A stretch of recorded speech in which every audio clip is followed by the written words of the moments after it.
Neon light, stop light. Let me try to get some lighting on my face, everybody. Welcome back to the adjuster checkup. I apologize. I had to create a new live link because it just wasn't working. My link that I originally set up was not working. So I had to make a new one. So I'm going to give everybody a little bit of time to realize that I'm on another link while I set up my phone as a flashlight, basically, to be my lighting. Ooh, that looked weird. Here we gonna put it like this. We're gonna rig it a little bit, y'all. Ooh, don't fall. And I'm looking like a grease monkey. It's okay, it's okay. Don't pay no attention to this. Welcome everybody. Welcome back to where my glasses. I can't see. We making it work over here at the hotel in Ghana. Welcome back to I can't get my daggone glasses in my over my okay in between the braid and my ear. Welcome back, everyone. Welcome back to the Adjuster Checkup. Let's start with our opening music, shall we?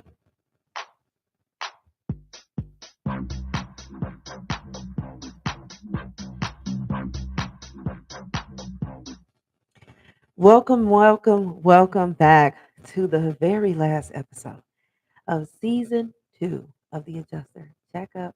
Hi. Hello. It is so good to see you once again. For anybody who is visiting this podcast for the very first time, or even visiting our YouTube channel for the very first time, hello, nice to meet you. Welcome. My name is Charlene Hoskins. I am the founder, president, and CEO of a company named TPAS LLC. TPAS is a property and casualty education firm that focuses on making the insurance claims process transparent and training, licensing, and mentoring, consulting insurance claims professional now all over the world. Oh, yes, we're global, honey. Yay! We are global. So I am coming to you. You're like, wait a minute, Charlene, where's the office in the back? Oh, no, baby. This is a new office. This is the international office. I am coming to you from the Marriott Accra Hotel in Accra, Ghana. Oh, yes, you heard me right. I jumped the pond. Yay! And on this last episode, and basically for those who haven't been here before, what we talk about here on the Adjuster Checkup podcast, we talk about insurance claims adjusting from a different angle. You've got your license, you're in. Now, what are you going to do? We talk about how to survive in this industry and think of alternative ways to be successful here.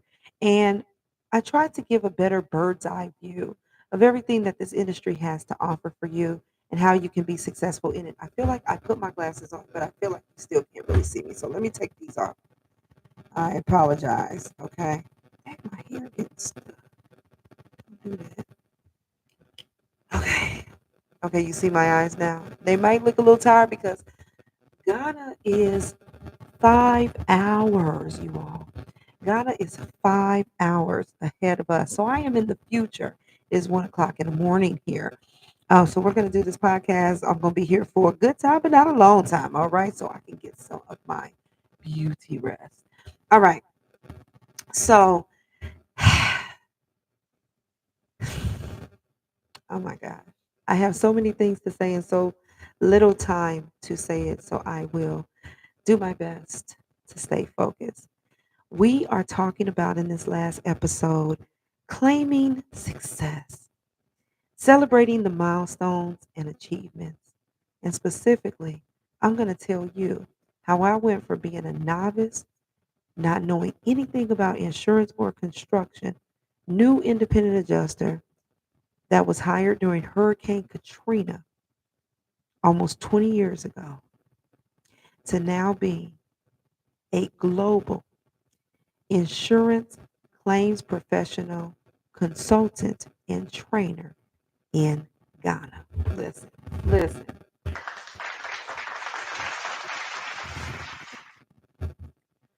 Um, the story is interesting. So I'll tell you how it started. It actually started with me always having a desire to visit the African continent. I actually took up African studies in college. I was always curious about it. I had a set of parents that were very pro Black. And as a result, I was like, okay, I got to get over there sometime. So when I finally made the decision, was during, right before COVID, I think.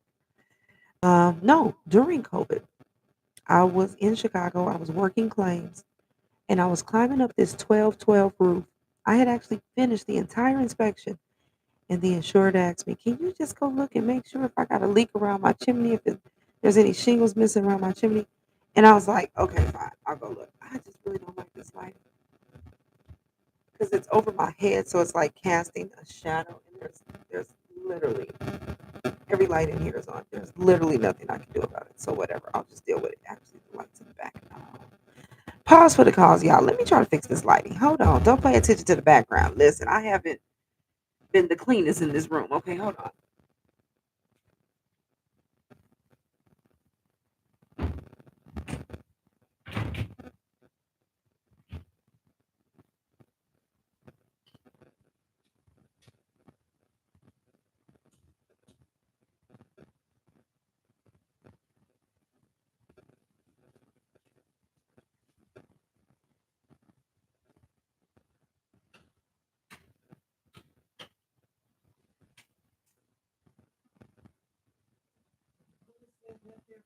Okay. Is that better? I feel like that's a little bit better. Okay. Hold on. Let me try to bring this thing down. But see, I don't want it shining in my face looking like. Listen. Whatever. All right. It is what it is, y'all. Get it. Ain't nothing ever gonna be perfect. Ooh. Okay. I just feel like it's kind of dark. I almost need to put it on the bed. Should I put the computer on the bed and then face you all?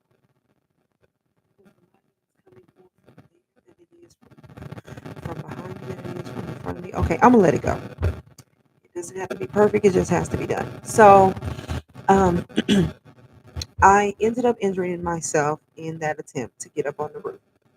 I was already on the roof, but to go up higher, and I tore my calf muscle. Um, So I was laid up for a while. My mother had to nurse me back to health. And I was on the phone with a friend of mine, and I was feeling really melodramatic that day, very doomsday that day. And I was like, I'm never going to make it to Africa. Right. And she said, Charlene, for as long as you've been an insurance adjuster, for all this money you made, you could have bought the ticket for Africa many times. And at this point, I had already did a lot of research on which country I wanted to visit first, and I was just really drawn to come to Ghana. And so she was like, just buy the ticket already. You got the money. And I said, fine. It was kind of like a little back and forth banter we had. And I was like, fine, I'll buy the ticket. She was like, do it. And I was like, I will. And she was like, fine. And I was like, fine. And then I was like, I bought it. And she was like, great. And I was like, so when you getting yours? She's like, I'm not coming. I'm like, what? So I first visited Ghana as a tourist in December of 2020. Me and two friends of mine, we came. I planned the entire visit myself. I didn't know you were supposed to get tour guides and all that kind of stuff. I planned the entire visit myself, and then after that, we came back like January 2nd, 2021. I went back in August. I went back to Ghana in August of 2021 for my birthday, and I did an event. I participated in an event called Panafest. It's a 2-week festival where it's the Pan African Art and Music Festival. I did that. I had a wonderful experience doing that, met a bunch of wonderful people. I was like, I want to live here. I want to be here. I love it here. And then I decided to go back again in December of 2021. But this time, instead of me staying 2 weeks, I stayed a month.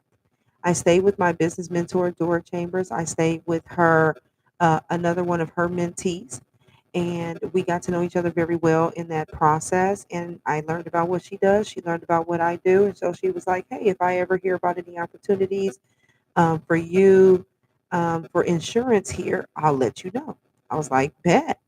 And not too long after I left and came back to the States, after I stayed with her a month, so I stayed from like mid December to mid January that time until January 2022.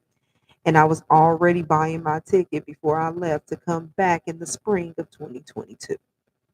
So, in the meantime, I got a call from her and she said, hey, I was just out having drinks and there was an insurance conference. And I was like, really? And she was like, yeah. And I met this guy. I got talked about you. I told him, he gave me his card and told him to tell you to call him. I said, okay. And that's what I did. I called him up. And after we had played phone tag for a little bit, and then come to find out he had like a family emergency. And so but he sent me to somebody else. And the person he sent me to was the vice president of the insurance company. And so I was like, okay. So then I was talking to the vice president on the phone, telling him what I do. And he said, when are you coming back here? I said, I'll be back in March. He said, let's meet in March. So when I went back in March, I met with that insurance company. I met with their entire claims team. I kind of interviewed them, assessed them, took a tour of the building, got full on knowledge of how they were processing their claims, so forth and so on, right? And then he asked he said, what can we do? And so I told him, this is what I can do for you. You need an overhaul of your claims department, and I can help you do that. And so he said, okay, send me a proposal. So I sent him a proposal. And then it kind of went in limbo for a while. He went on vacation. It was hard to get a hold of him, so forth and so on. Unfortunately, he and the president that I met with at that time is no longer with the company. They have switched leadership. So I'm kind of having to start all over again. However, with that company. However, in that time frame of visiting them in March, I took pictures. And of course, for those who don't know, I had a whole podcast about networking on LinkedIn and how there's so many opportunities on LinkedIn and to dive into it. So what happened was I posted the photos that I took with them in that meeting. I posted it on LinkedIn, but at the same time, I thought to myself, I need to connect with the other insurance professionals in Ghana as well. And so that's what I started to do. I started connecting with them and the CEO of the company who's hired me to come out this week. He reached out to me and we had a lot of phone conversation. He's like, man, how did you go from where you started to where you are now? And I gave him a little bit of my story. And after I gave him my story, he was like, wow, I hope that we can have an opportunity to work together. And I was like, absolutely. And he would always call to kind of pick my brain or whatever. And I would give him my feedback because they're trying to figure out what's going on with our market exposure and the saturation. America's at 98% exposure. We're at 2%. We want the industry to grow, but we know we've got things that we need to work on. What are those things? And I gave him my best opinion based on what I knew.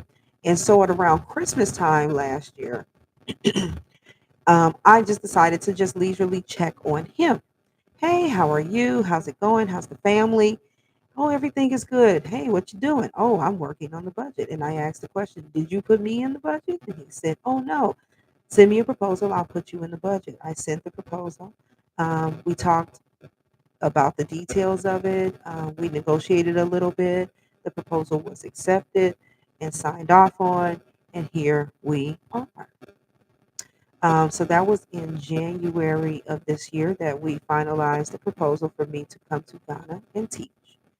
And it's just a 3-day training course. And I am teaching the claims professionals of Ghana how to increase their skill sets in loss adjusting and assessments. And it has been a riveting 2 days so far. We ended our second day today. We end our third day tomorrow. And I just love everybody. I love all the energy. It has just been so great. So that's it's how I got here was a very indirect way. There was no real and I know there's so many podcasts about business and do it this way and do it that way and all this kind of stuff. I can tell you from me, there was no formed way or plan of how this even ended up happening. My friend, happened to be in Ghana going to have drinks with another friend and running into an insurance conference, getting their number. And even that opportunity is even still out there. It's just got to restructure, do a new proposal, introduce myself to the new leadership team, right? And then go on from there and see if we can have some room for them to still bring me on as a claims consultant. Um, but it was just really about, I'm always, again, thinking out of the box. I'm always thinking of ways that I can grow as a professional, as an insurance professional, as a business owner. I'm always thinking of ways to generate revenue and to go where no man has gone before. And in this particular case, nobody has gone this way before. I am right now not the first woman, not the first black person. I am the first person to do what I'm doing now, bridging the gap of insurance between America and Africa and training claims professionals in Ghana, in Africa. Okay. No one else has ever done this before. And so that's why here on the Adjuster Checkup podcast, I'm always talking about a little bit different than what some other, again, you have space and place for the pages and the social medias and the TikToks and the reels and the podcasts for get your adjuster's license, get your adjuster's license, get your adjuster's license. I am coming from the angle of how do you evolve beyond that? Where can you go? What is the limit? And I can personally let you know that there is no limit, there is no ceiling. Whatever you can think you can do in this industry, as long as you are fulfilling a need and adding value. And that's what I have done all this time. So it is no, by no surprise that after being in the industry 20 years as an insurance claims adjuster, starting off with Katrina, not knowing a daggone thing. I didn't know about construction. I didn't know about insurance. I didn't even know this was a job that existed, like at all, right? But then when I got in it,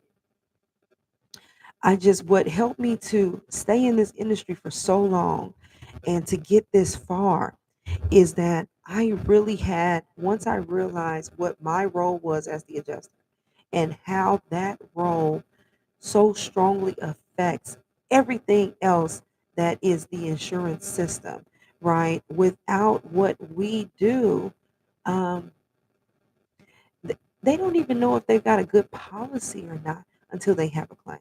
And depending on their experience with with the claim process, will depend on if they say I got a good product, I'm with a good company, or not. I wasted my money, right? And so once I realized that, and that we are the most valuable piece of the puzzle when it comes to the business of insurance.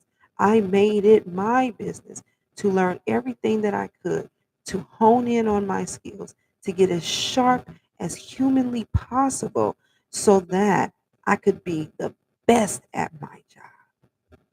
And because I had a heart for that and a passion for people and for helping people, I want your claims process to run smoothly. I'm not looking for a reason to deny. I do serve as an adjuster, not begrudgingly, but lovingly, no matter who I'm talking to that's involved in the claims process. I don't see the contractors as the enemy or someone to be adversarial with because we all have the same goal. So I go at it with a different mentality. I don't see the public adjuster as the enemy. Some people need them because some people are running into situations where we are not doing our job as adjusters. We're not doing a good job. We're making it very adversarial, and that's not what people need right now. We need love, we need grace, we need mercy, we need understanding.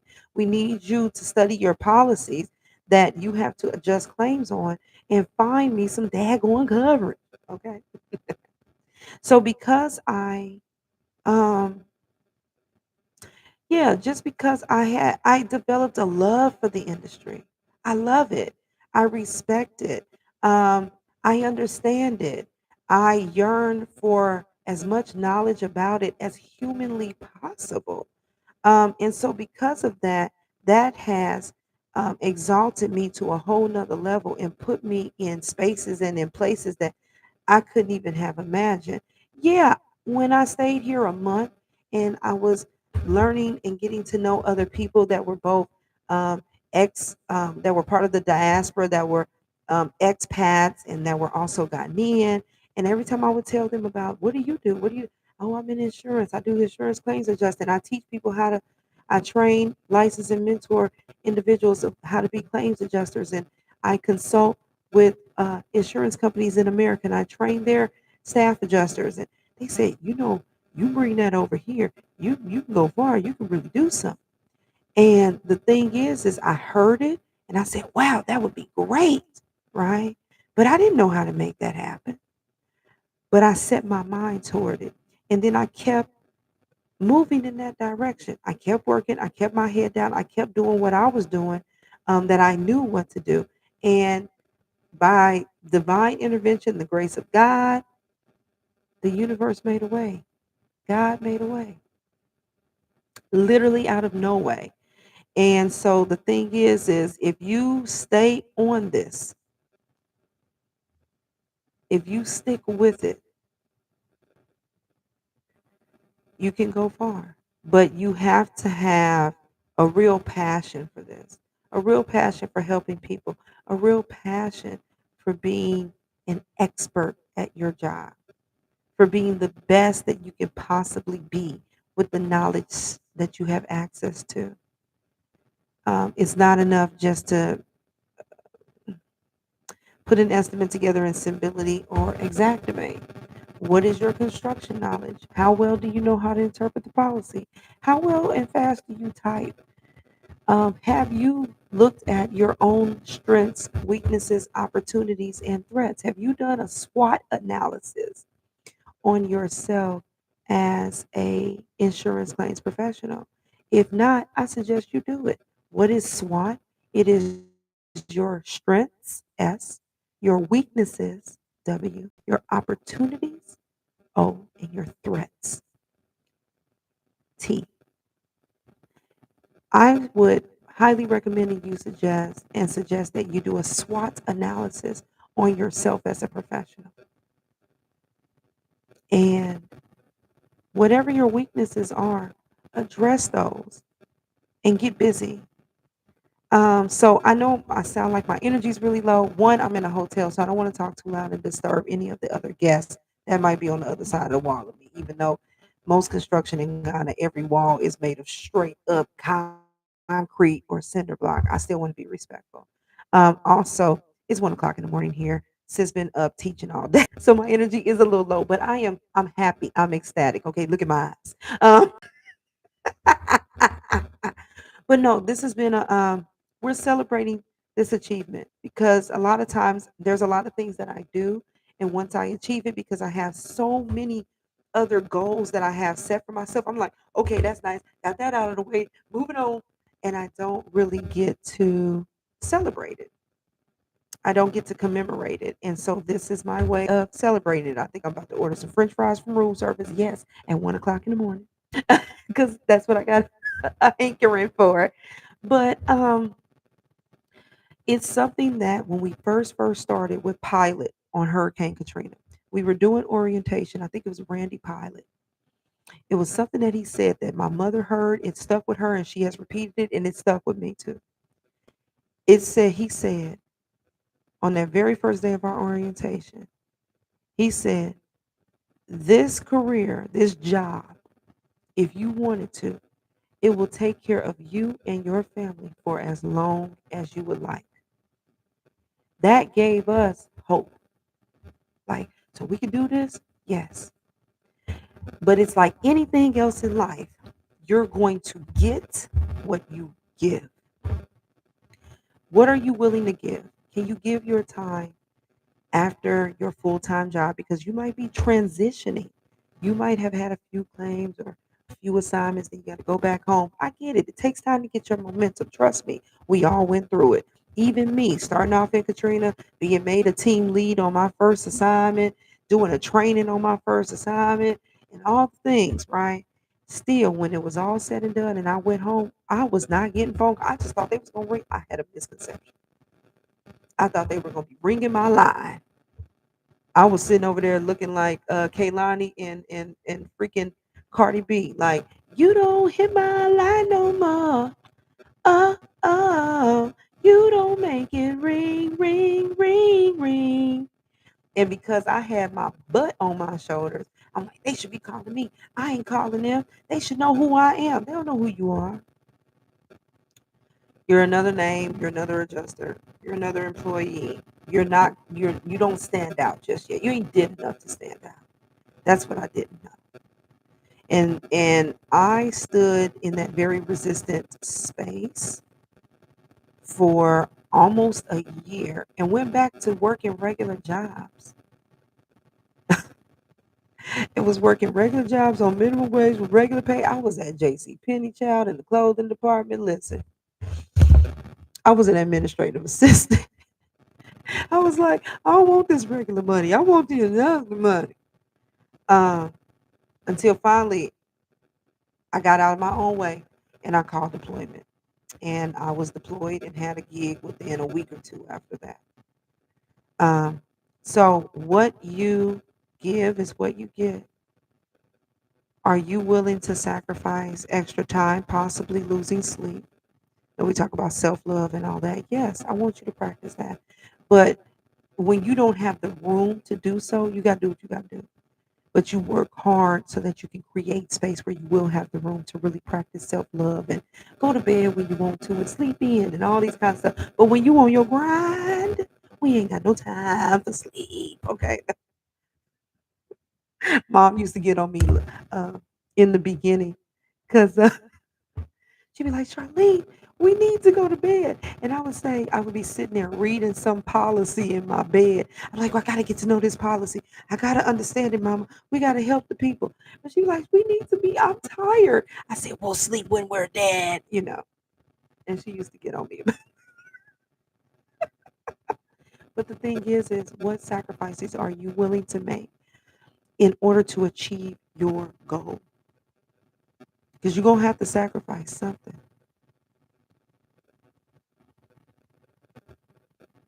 If you don't sacrifice time now, you'll sacrifice money later. Two things that, yeah, we all know the importance of time and money. One of them you can never get back. So how will you utilize it? You have the same 24 hours in a day as me. I like when Candy Burris says that. She says, they got the same 24 hours I do. You're right. What are you going to do in your 24 hours? How are you going to utilize that? How are you going to maximize it? It's up to you.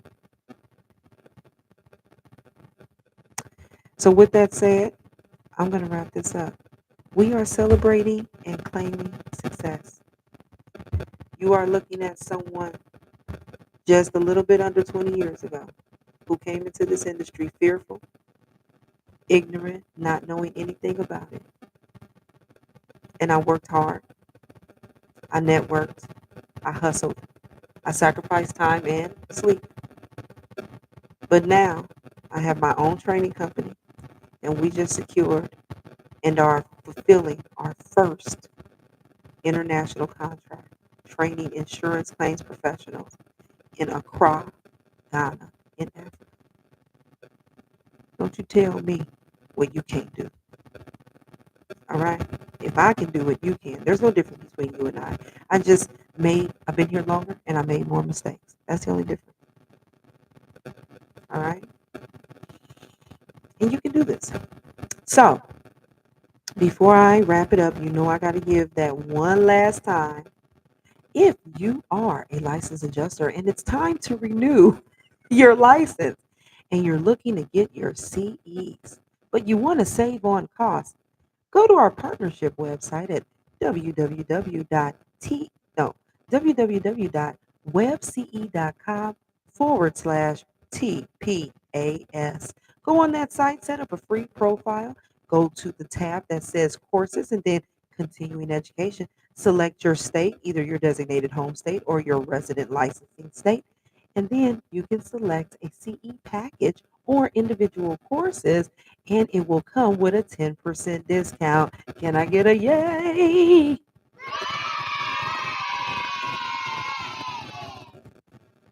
Yay. And that's all that I have for you. And please do not forget, before the month of June is out, we do have a sale going on the TPAS website for our classes. We are offering 40% off. That deal ends in June. 40% off all of our, not the bundle packages, y'all, because they are already discounted, okay? But all of our individual continuing education courses are now 40% off. The code is FLASH40. Yay. So take advantage of it, all right? Go and get it. And I just brought on two more courses that are only 3 hours a piece. And I think it's coming to about $100. So get into it. And it's about how to reconcile roof estimates. And the other one's how to reconcile interior estimates. I know y'all know how to do no comparatives. You don't know how to reconcile these claims, child. Listen.